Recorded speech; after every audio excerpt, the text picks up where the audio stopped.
Assalamu alaikum and welcome to the recorded lecture on perimenopausal bleeding. As I said before, also during this question I might ask during this lecture I might ask occasional questions, and it would be great if you could kind of keep thinking with me and keep awake during the lecture. The first slide, I always have to move on manually, so I'm apologizing for that. Okay, so talking about perimenopausal bleeding, we want to focus on understanding presentation, diagnosis, and management of perimenopausal bleeding, and make that the focus of our lecture today. Especially, we are going to look at the different ways of investigation of perimenopausal bleeding. So first of all, what is perimenopausal bleeding? Just have a think about that for a few seconds. So premenopausal, it basically means abnormal uterine bleeding around the time of the menopause. What is the etiology of this problem? So it can have different reasons. It can have a hormonal cause, an anovulatory due to anovulation, sometimes also an anatomical cause, and we're going to talk about all of these in the course of this lecture. But what we are, of course, worrying about with perimenopausal bleeding, and what we want to actually exclude or diagnose if it's there, is endometrial carcinoma. This is the main worry and that we have in the back of our minds. So red flags are those such symptoms that lead us to believe that there's a very serious underlying problem, in this context usually a cancer. So what would be red flag symptoms that would point you to the possibility of having a cancer as an underlying cause for perimenopausal bleeding? Just think about that half a minute. Yeah, really, it is very extraordinary, very, very heavy bleeding. So very heavy bleeding, post-coital bleeding. We have talked about this in our last recorded lecture as a possible sign of cervical cancer. Intermenstrual bleeding, polymenorrhea, so that means a very prolonged bleeding with very little rest, and also longer than normal bleeding. So let us look at the causes that can lead to perimenopausal bleeding a little bit. Maybe you can just write them down on your piece of paper. Whatever comes to your mind. Try and be systematic. Look at hormonal, anovulatory, anatomical causes. So here we have, I have kind of listed some of them. So anatomical causes can include endometrial polyps, endometrial atrophy due to reduced thinning of the endometrium and reduced estrogen. It can cause some irregular bleeding initially before the atrophy is much advanced and bleeding stops. Endometrial hyperplasia can also be a cause. It can be simple hyperplasia, which is due to an excess of estrogen and a thickening of the endometrium. But it could also be atypical hyperplasia, which includes abnormal cells and can develop into endometrial cancer. Rarer causes for perimenopausal bleeding could be cervical cancer or endometrial cancer, but often we find no specific cause for such bleeding. So in around 50% of patients, we have a problem of kind of increased bleeding, more frequent bleeding, irregular bleeding, but we cannot find a proper cause. However, the workup is very important, as we need to exclude the treatable causes. We need to find the treatable causes so we can treat them. We need to exclude or find to treat cancerous causes and serious morbidity, and therefore systematic and thorough workup is very important for these patients. So, what belongs to the workup? You first of all have to take a good history. You have to find out about, to this history belongs a description of the bleeding, the abnormal bleeding that is experienced by the woman. Find out how long it has been lasting, how heavy it is, any associated symptoms. It's always important also to ask for other possible problems in this age group, and you have to look at urinary symptoms and bowel symptoms, and of course comorbidities, because this group has a larger chance of comorbidities than the young women you might have seen in the obstetric courses that you have done. So a thorough history is very important. Then an examination. Secondly, an examination is important. This has to include an abdominal examination as well as speculum examination and also a per-vaginal examination. The abdominal examination can give you the idea or the hint if there's any other masses in the abdomen. That might be part of the problem. Also, it might give you the idea of an enlarged uterus. The speculum examination can lead your attention towards cervical polyps, towards the bleeding, any abnormalities on the cervix, such as cervical cancer. The PV examination gives you an idea on the size of the uterus, the mobility of the uterus. Is there any other lesion in the adnex, or is the mobility reduced so that there might be the idea of a cancer? So this is the initial approach to patients with presenting with perimenopausal bleeding. But at the heart of the workup of patients with perimenopausal bleedings are the investigations you do. Although history is always important and examination always necessary, most of the times the real diagnosis is made by the investigations you do. So which investigations do you think might be helpful in this workup? And we are going to talk about all of them in the coming during this lecture. Make a list of these investigations that you think might be helpful in this scenario.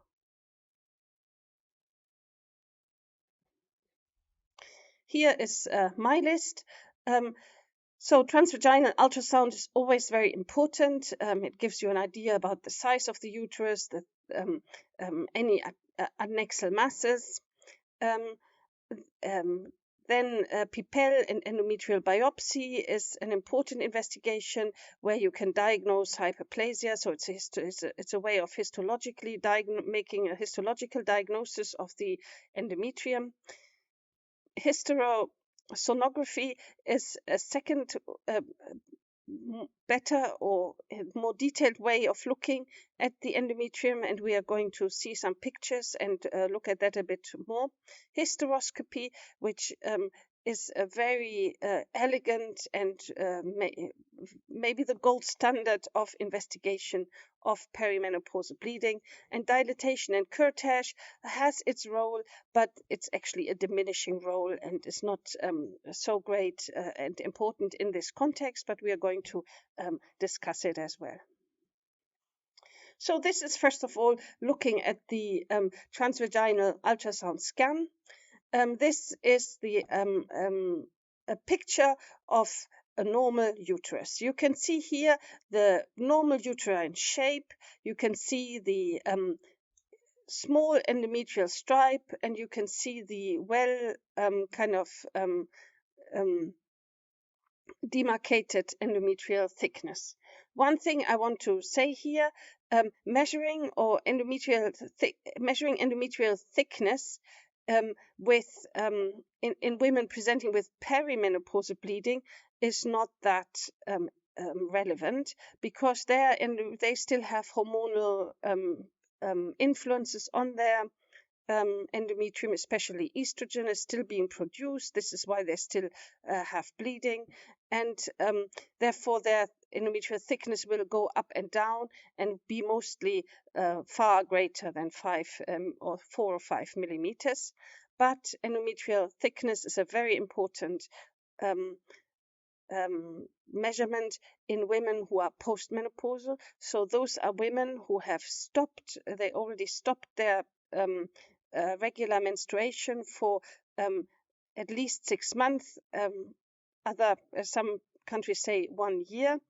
And in those women, you expect the influence of estrogen to be minimal on the thickness of the endometrium. And in them, you expect the endometrial thickness to be less than 4. Some guidelines say less than 5 millimeters. So endometrial thickness is a very important measurement in gynecology, especially in those women where you suspect endometrial cancer. But it is its usefulness is limited mostly to those women in the postmenopausal age group. So here you can see some pictures of women women presenting with perimenopausal bleeding. And what you see is in all of these pictures, you see a very thick endometrium. You can see a normal shaped uterus, and you can see a thick endometrium. What else you see is some vacuoles, probably representing blood, some with low echogenicity spaces within the endometrium, and those are typically found in hyperplastic endometrium, sometimes also in adenomyosis, can have a similar picture. So these pictures are not diagnostic. You can suspect hyperplasia when you have a look at these pictures, but they could also be adenomyosis. There could also be endometrial cancer. So the only thing that will give you a definite diagnosis will be a biopsy, will be a histological examination of this tissue. But what you know when you see ultrasound picture such as these, you will know that you need further investigation for this woman. The endometrium is not normal, but you do not know what causes the abnormality at this stage. So you have found such a picture, so you need to take a biopsy. And the PIPEL or endometrial biopsy is a very elegant way of taking a biopsy from the endometrium. It is a little store. You can see it here on the left side. It's a little device which is made of plastic, flexible plastic. It looks a little bit like the devices that you insert IUCDs with, and it has also got the same size of such a device. So it's a little straw-like and flexible, but it is actually a tube with a plunger. And you can see here on this picture, at the top of this tube is a little hole where you can material from the endometrium can actually go into the tube. So what you do, and you see this on the right-hand side, those two pictures on the right-hand side, you do a normal Cusco speculum examination, Cusco speculum examination, and you look at the cervix, and at this time you insert the straw to the fundus carefully, that you feel the fundus. This gives you an idea of measuring the fundus. You can see that the straw is actually marked with centimeters at the back. So first of all, you can measure the size of the uterus, and secondly, then you take down the plunger. Once the straw is inside the uterus at the fundus, you take down the plunger, and then you kind of twist the device around several times. You go a little bit up and down, so you get a thorough sample from the whole of the endometrium, and that after that you put this in formalin. The picture at the right lower edge shows you that. You put it in a big bit of formalin, and it gets you like a little kind of strip of endometrial tissue. This endometrial tissue actually is as representative for the whole endometrium as a DNC would be. So the advantages of PPL biopsy could be what? Just think a little bit about what are the advantages and disadvantages. The advantages are it's very low cost, and you get a quick sample. It needs no anesthesia, does not usually cause pain, but maybe just a little bit of discomfort, and is as good as a DNC in its result. But there's also disadvantages, especially you will not be able to visualize the cavity, so you take a blind sample. So in cases of a polyp, you cannot diagnose a polyp with this sampling method. It might cause mild cramps. You have to wait for the histology result before you get before you can tell the patient the kind of result that you found or what you found. So let us go to the next way of in kind of examining the endometrial cavity. So this is a saline hysterosonography, and I know that at Schiffer Hospital there have been people trained in this with this method. I'm not sure how usual it is to do it, but I know there have been some trained people, and there is, I'm sure, the opportunity of having a look how it works. The idea is such that the installation of saline into the uterine cavity will kind of make room for the uterine cavity, will be a contrast in the uterine cavity, and will therefore be able to display abnormalities within the uterine cavity better than just a simple transvaginal ultrasound scan, although the technique otherwise is the same. And you can see it here on this picture. In the uterus there is a little device put in there that you can see has got a plunger at the end of the cervix to kind of make the kind of make a seal to the cervix. Then into this tube is put saline, so to distend the uterus, and then after the saline is instilled into the cavity, you can see you look at the cavity with the transvaginal ultrasound probe. This is the technique of the saline hysterosonography. It has got advantages of a better view than simple TVS, and but is more uncomfortable than simple TVS, and it needs some equipment and skill, as well as more time than just a quick simple TVS. But these are the pictures that you get with a saline hysterography, and you see on the left side two pictures, and they both depict submucous fibroids. You can see this is there's a little tumor with a broad base on the endometrium. It is a regular smooth tumor, so you can know it's not a cancer, and this is the typical appearance of submucous fibroid on hysterosonography. On the right-hand side, you see two pictures depicting a polyp. Polyps are very common benign lesions of the endometrium, and here you can see them very well. It is different to the submucous fibroid because their attachment to the endometrium is only small. It's not broad-based, but it's only via a small little stem. So then we come to the next way of investigating perimenopausal bleeding, which is a hysteroscopy. This is maybe the gold standard because you get a direct view of the uterine cavity. This procedure can be done, and we used to do it 10 years ago already, always in the outpatient clinic with a small flexible hysteroscope that gives you a brilliant view of the uterine cavity. You can, the patient is sitting in lithotomy position, and you can insert a Cusco speculum into the vagina and visualize the cervix as usual, as in a usual speculum examination.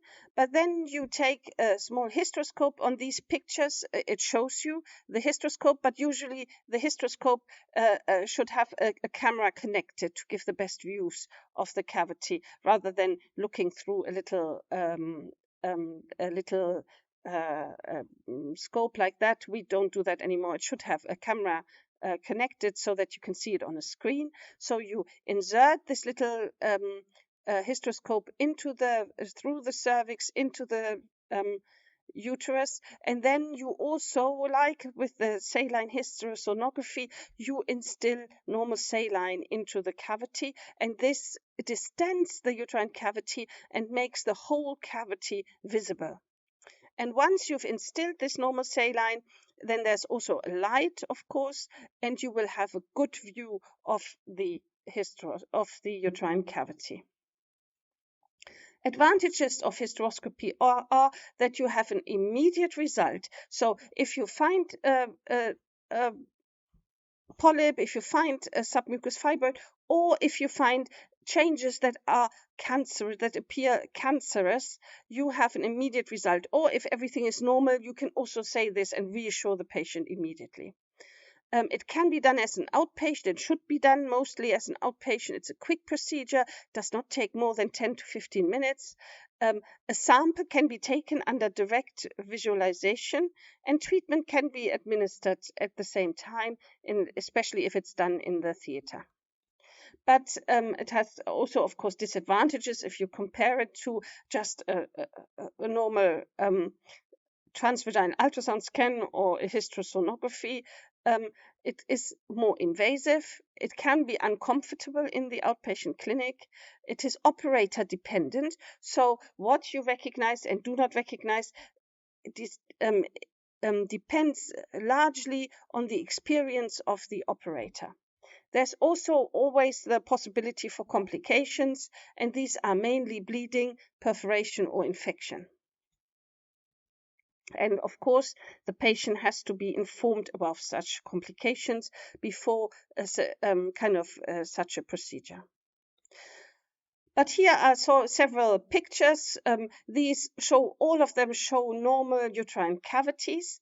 It is very essential that when you look at the uterine cavity, that you see both tubal ostia, like in the left picture. In the left corner picture, you see both tubal ostia in one go, because if you know that you have seen both tubal ostia, you know you have seen the full cavity and you haven't missed anything. Okay, so you need to see both tubal ostia. They need not to be seen in one go. So if you have a larger cavity, you might not be able to see them in one view. But if you see them on one side and not the other, then you have to go across the fundus and look at the second ostium, so that you know you have seen the whole of the cavity. Okay, the middle upper picture shows you also a normal cavity, but it has got a slight ridge, so like you would find in an arcuate uterus.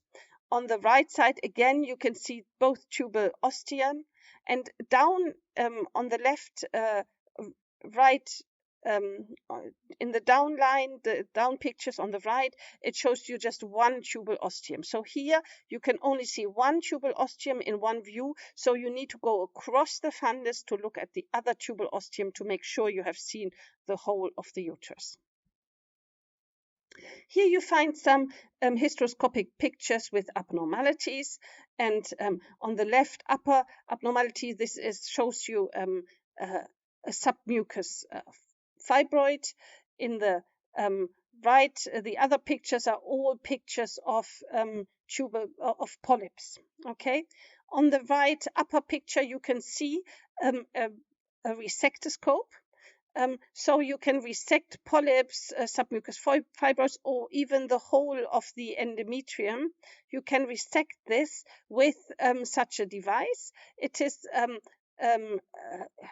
a little ring that has got, or loop that has got an electric current going through it, and with that you can kind of shield off the submucous fibroids at their base, or the polyps at their stem, and get these very nice samples out of the uterus.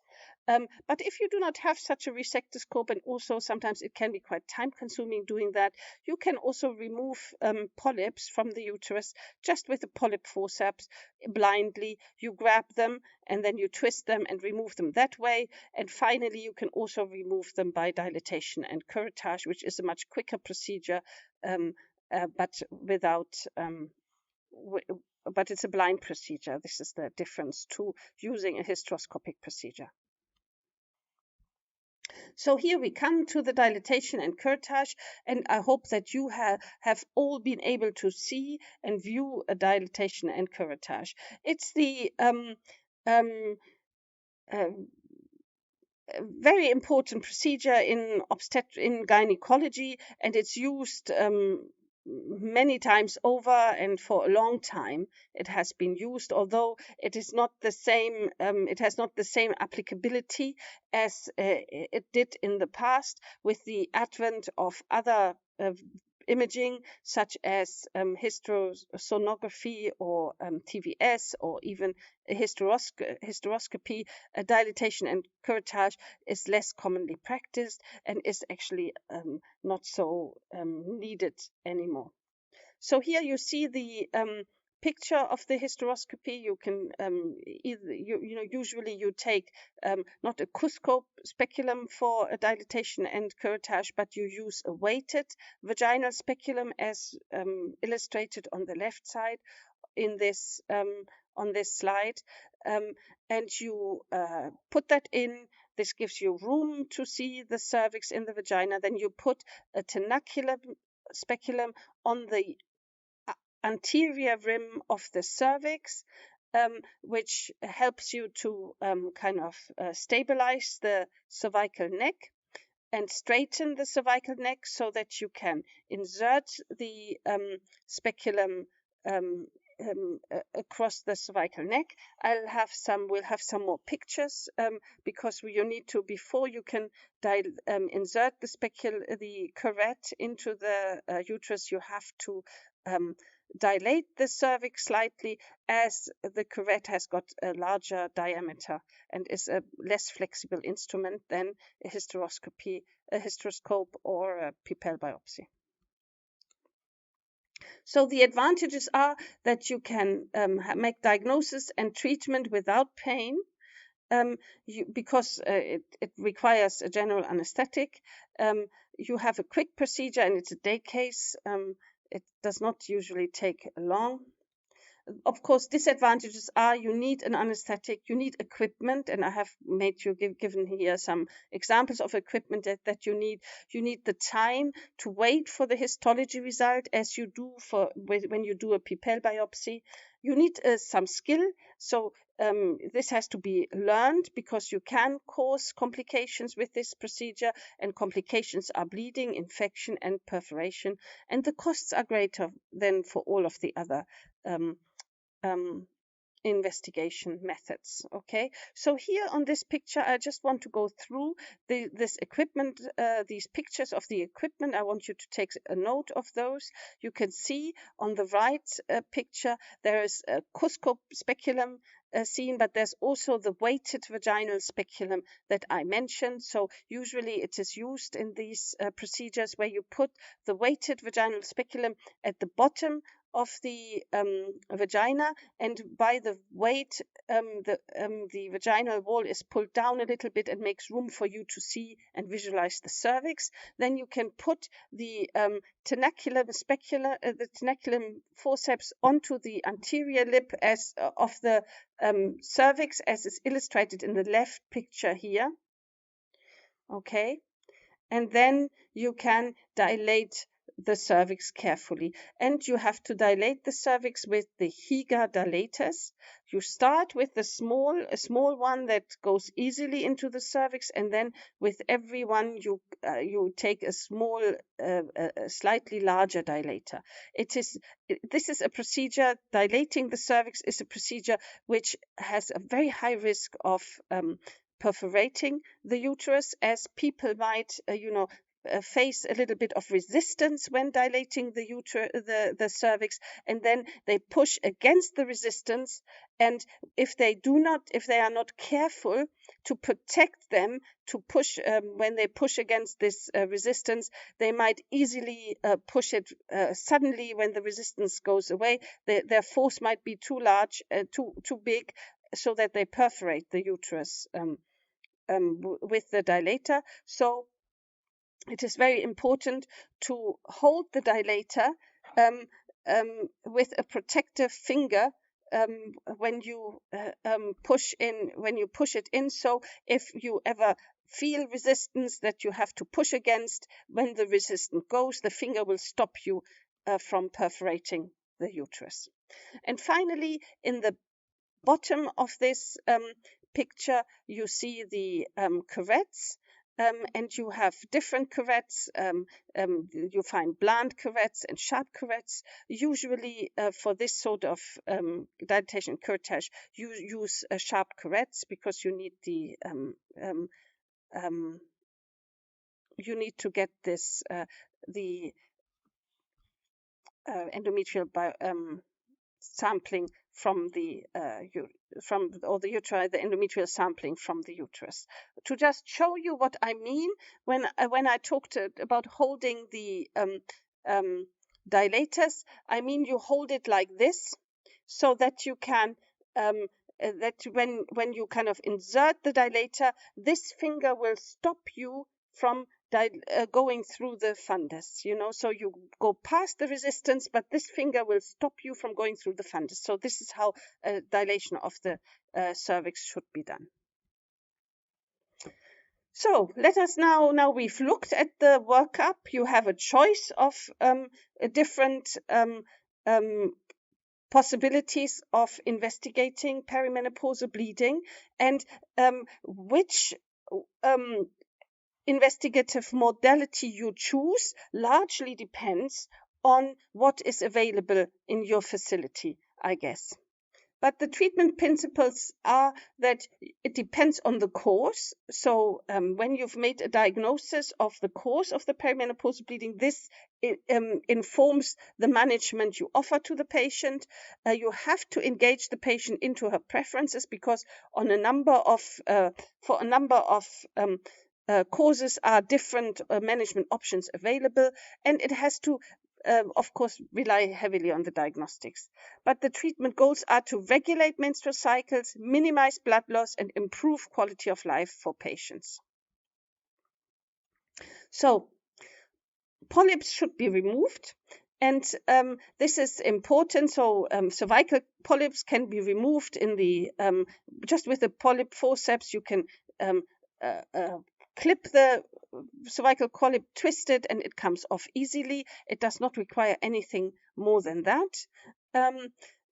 But with polyps, the problem is always they can come back, and you have to warn the patient of that recurrence is possible, not necessarily not 100%, but it is a possible problem that they might recur. Endometrial hyperplasia. You have different treatment options for this problem. You can look what happens and have an expectant management way of managing endometrial hyperplasia, especially if it is simple hyperplasia. So in atypical hyperplasia, this is not an option. Atypical hyperplasia is a precursor lesion for endometrial carcinoma, and you have to have quite aggressive action for that, usually a hysterectomy. But in simple hyperplasia, you usually use high-dose progesterone to treat this, or if patients prefer maybe not to take hormones, they can do otherwise, but this is not this is not advised actually. So other treatment options so we come back to treating of hyperplasia, but other treatment options that are available generally, especially if you find no cause for the perimenopausal bleeding, are expectant, so patients can kind of observe what happens. You can give non-steroidal hormone, non-steroidals, which helps with some discomfort that might go along with heavy bleeding. You might also give hormonal medical treatments. So you have different hormonal treatments available. The most commonly used in this age group are cyclical or long-acting progestogens. Okay, usually cyclical progestogens are more easier to use. What it means is patients take progesterone from day 5. They wait for their bleeding on day 5. They start taking the progesterone, then they take it for 3 weeks, and then they stop. Then once they stop the progesterone, so with taking the progesterone, the bleeding will stop. Once they stop the progesterone, they get a withdrawal bleed. Then they wait again to day 5, and on day 5 of the withdrawal bleed, they start again with only progesterone. Okay. I've listed the combined oral contraceptives here because it is a treatment option, but it's not a good option for this age group because their risk of stroke is very high. Their risk of cardiac problems is very high. And we know in the first year of taking the combined oral contraceptive pill, these are real risks for women. And therefore, it is not advised to give the combined oral contraceptive pill in this age group. It is actually one of the medical eligibility criteria 4, so it should be avoided. Another way of treatment are GnRH analoga, and this is very useful for fibroids. These are given with by injections. So this or rather not injections, they are little implants that are inserted underneath the skin. They should stay there. They are there for work for 1 month, and they actually will stop estrogen production from the ovaries and put the woman into a premature menopause. So an artificial premature menopause. And this can be done safely for a period of 6 months. If it's necessary to do longer than 6 months, you have to think about and discuss with the patient the estrogen deficiency that ensues, but she is the age of menopause. She is around 50, so it could be a safe. It might just need to be a way of managing this period of time of irregular bleeding before the proper menopause ensues. Finally, you have got selective progesterone receptor modulators, ulipristal or ELA. This is a drug that was introduced for postcoital contraception, but it has been found and has been also now is being used also for treatment of fibroids or bleeding associated with fibroids. If the fibroid is less than 3 centimeters in size or not larger than 3 centimeters in size. this is also a very useful way of treatment. Finally, maybe the easiest way of treatment for these women might be the levonorgestrel intrauterine system, which over a period of time will cause the endometrium to thin out and atrophy and kind of stop the bleeding that carries on. Finally, there's other methods that can be used to stop bleeding, and this is endometrial ablation, uterine artery embolization, or hysterectomy. Hysterectomy should always be a last resort, but in some patients, this is what is needed. I will never forget, I was a young doctor in the gynecology clinic now over 20 years ago. And a patient came to us who really wanted a hysterectomy. And in Britain, we, because of irregular, bothersome perimenopausal bleeding, in Britain, we have now for a long time discouraged hysterectomies and have used other procedures to deal with this problem, such as the levonorgestrel intrauterine system or the endometrial ablation techniques. But this woman was not being persuaded for that. So we gave her an appointment to come back and see us after some investigations. But she came prematurely. A couple of weeks down the line, she came back to our clinic prematurely, and she was bleeding like a tap. Really, she was bleeding like a tap, and she had kind of messed up her clothes. She had been to the hospital to visit a relative who had been admitted to the hospital and started bleeding. She didn't know where else to go because the bleeding was so massive that she could not manage without sanitary pads. So she came to us in the clinic to give her pads, and of course we helped her with that and to clean herself up. But the problem was actually illustrated to us. She had told us about it, but we had not, as doctors, maybe taken note of it in such a way that it actually impacts on her life, so that she can not go out safely without fearing to have kind of such significant bleeding. And actually we had given her a date to remove her uterus only a few weeks down the line and changed her life and made it much better for her as a result. It was just perimenopausal bleeding, what she had. There was no malignancy in her uterus. So now we come to hyperplasia treatment. Simple hyperplasia has got low or no increased malignancy potential and can be treated expectantly with resampling after 6 months, but it most commonly, especially if it causes bothersome bleeding, is treated with oral high-dose progesterones or the intrauterine levonorgestrel system. Atypical hyperplasia, on the other hand, has got a higher malignant potential. So I think it's about 30% chance of developing endometrial cancer when in the presence of atypical hyperplasia. Therefore, a hysterectomy is necessary in these women. It should be a total abdominal hysterectomy and bilateral salpingo-oophorectomy. In some rare cases where women want to maybe are not medically fit enough for a hysterectomy, it can also be a trial can be made with high-dose progesterogens combined with observation and regular resampling, but really this is not an option that many women or doctors would choose. So to summarize this presentation on perimenopausal bleeding. Perimenopausal bleeding is a serious symptom, and it can be especially the symptom of a serious underlying disease. The process of diagnosis needs to be carefully done. Treatment depends largely on the cause of the perimenopausal bleeding and also on the wishes of the patient.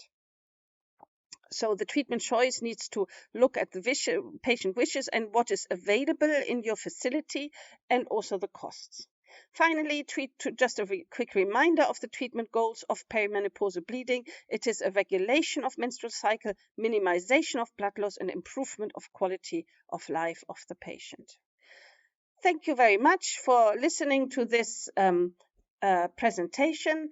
Unfortunately, I cannot take questions and give answers at this moment, but if you have answers, please write them down, keep them together with all the other questions that you might have, and when we have our discussion forums online, then we can kind of come back to them and hopefully give answers to them. Okay, thank you very much, and I'll hear you at my next recording.